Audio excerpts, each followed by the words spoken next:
So Dave, it's a big one this weekend. What's the mood been like in camp? Oh, really good, excited. Yeah, as a group we went well last week. We had a chance to freshen up some boys as well, and so plenty of competition for places, and we're prepared well. And then you've made quite a few changes for this weekend's game, so can you talk us through why that happened? Yeah, I mean, obviously we rested a number of guys last week on the back of double header against Edinburgh and a double header against La Rochelle. So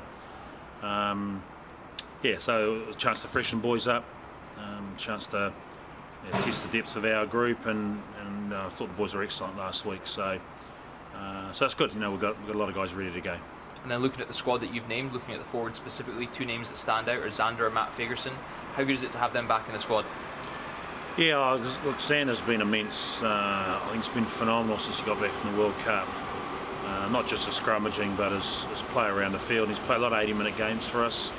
It's an area where we've got a few injuries, and Adam Nichols still learning his trade, and it's good that he got 50 minutes in him last week. But yeah, great to have Xander back, and Matt obviously after a suspension for 3 weeks. He's excited to be out there. He's been training hard over the last few weeks and keen to get out there. And then in the backs, there's some interesting decisions. In the centres, you've named Sam and Hugh. Why have you gone with that pairing? They've played a lot of footy together recently. I think they're going really well.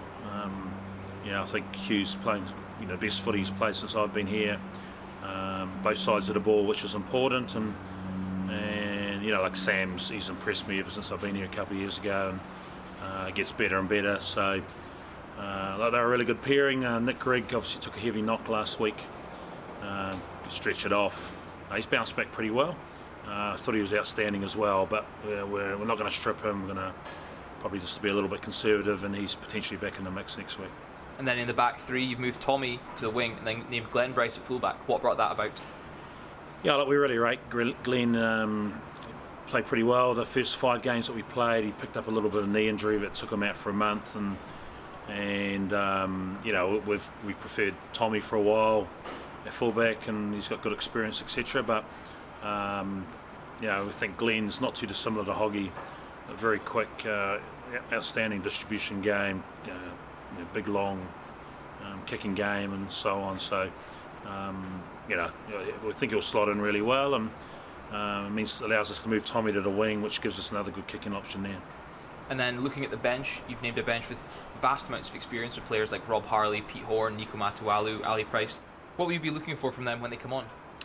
Oh, same as always. It's Carpe Diem, and it sees the day. They're going to come out and make a difference. So they're well aware of their roles, and for someone like Rob, who starts an enormous amount of footy for us, it's a different sort of mindset. But again, they've prepared well, and they're prepared to go if it's with 10 to go or whether it's 70 to go. They'll give us plenty. And then looking at Exeter, what kind of game plan are you expecting from them this weekend? Yeah, I think the weather's going to play a part. They're a good side. They play a lot of territory. They kick a lot. They won the kicking battle in the third 20 last time we played them. That was a big part of the game. They got a lot of guys who kick well. So we expect them to try and play a bit of territory, but like I say, the conditions may play a part. It's supposed to be very windy tomorrow and very wet, so not too dissimilar to La Rochelle in our last European game here. So hopefully the weatherman's wrong, and both sides get to play a bit of footy going each way.